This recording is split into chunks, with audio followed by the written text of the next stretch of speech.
Salute tonight about mixed reaction to the decision by Tourism Minister Patricia to dissolve the board of SA Tourism with immediate effect. That happened in just about the last 24 hours ago. It happened after the decision by the board to institute a disciplinary process against the CEO of the entity. Now, at the heart of the matter is a 4.1 million rand prepayment that was reportedly made to a service provider who investigators say actually didn't do any work. The Tourism Business Council has now raised concern about the recent upheaval within the tourism sector. Let's get the view of the CEO of the Tourism Business Council of South Africa, Tshifhiwa Tshivhengwa. Tshifhiwa, always good to have you on the SABC. First things first, you say you spoke with the Tourism Minister about 2 days ago about the ructions, if I can call them that, within SA Tourism, but you were still unable to convince her to reach a different conclusion. Why do you believe that is? Well, thank you for having me, and good evening to your viewers. Well, we did have a meeting with the Minister of Tourism to talk about what is happening at South African tourism and what we're hearing from the media. And in the main was an issue around the dissolution, or the board being asked to talk about why they shouldn't be, sort of dissolved. And when we had that meeting was to understand from the minister what is her stance, what are the issues at the table, what are the things that we can do as an industry to mediate the situation at hand, to make sure that there's continuity at South African tourism and to make sure that we have sustainability. The second part was we had a meeting last night with the now dissolved board to understand their side of story. To understand exactly what has happened, what has led to the dissolution of the board, and indeed if whatever is being said is true or not. And we had a very fruitful meeting with both sides, and our conclusion is that the board that was there was a progressive board. It had the expertise that we needed as the industry. It was comprised of people who were coming from the industry, who had expertise, who were there to advance the sector. And it's because we've had these ruptions for quite a number of years now.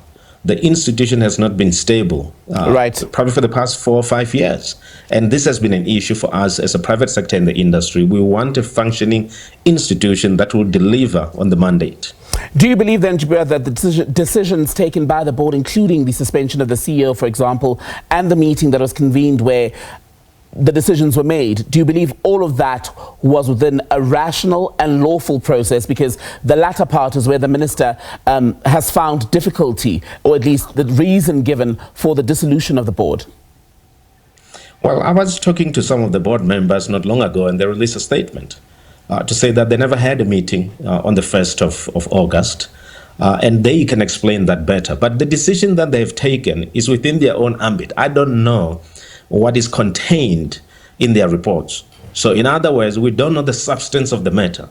And that still needs to be dealt with, in terms of the CEO being, put on suspension. I don't know the details of that matter. What we do know is that whatever dispute is there between the board and the minister does not warrant the dissolution of the board, from what we have been told. It warrants a meeting to find each other and to make sure that, there's continuity. There is nothing that we had that's so alarming that can convince us to say, yes, indeed, the dissolution of the board was the right thing to do. And mind you, in the past, there has been dissolution of boards. And we had agreed at certain instances that, perhaps that was the right thing to do. But for the past 4 years, we've had board after board, some come in the interim, some resign, the situation of the chair and the deputy chair who resigned because of certain issues. Now we have this situation that we have at hand. So we haven't had stability for the past 4 years. And that's why us as an industry, we're saying, in order for tourism to thrive, in order for us to impact the economy positively, in order for us to create jobs, we need a functioning destination marketing organization, of which SAT is, to do its job. So it has to be functional enough so that we are competitive, in the world. What is happening now doesn't inspire confidence. And the industry is worried to say that, we've never had any sustainability. There seem to be up and downs all the time. Right. And the question is, what is it that this board has done that warrants the dissolution of the board, other than, discharging their own fiduciary duty and making sure that they hold everyone accountable. Very briefly, Tshifhiwa, does what's been going on then with Minister de Lille and SA Tourism, does it pose a genuine threat to the stability of the tourism sector in the country, given just how much money it brings in and how many jobs rely upon tourism? Well, what we need to do, we need a functioning South African tourism as an organization. We need to make sure that the markets that we are defending overseas, which are the source markets, the new markets that we're entering, we need to make sure that we are there. When you don't have a CEO, you don't have a board, it's directionless at the moment because there's no leadership. We need to show up in the world positively and with confidence so that even the trade partners overseas are able to say, you guys know what you're talking about and you will deliver what you're talking about. At the moment, whatever is going on, the ups and downs, the suspension, the dissolution of the board doesn't serve the industry. We want a functioning SAT. And those that are entrusted with fiduciary duties, they should be allowed to do what they're supposed to do without fear or favor, and to be able to come to a conclusion on the matter. So for us, we are saying that whatever has happened doesn't warrant the dissolution of the board. The board members that are there are the board members that we nominated, and the minister has confirmed them into the board. So this is the minister's board in many ways. What is it that the board has done that is so gross that it requires them to be dissolved?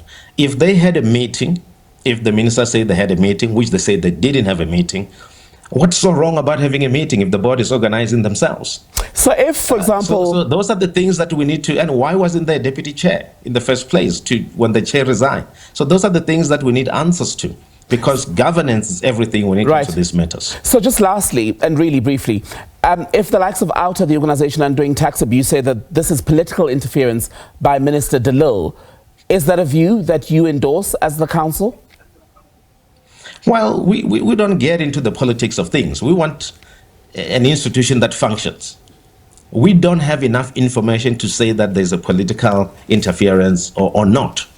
What we need to do is to probe this thing to the level where we understand what has gone wrong so that it doesn't repeat itself. Like I said, we've been having this instability for quite some time.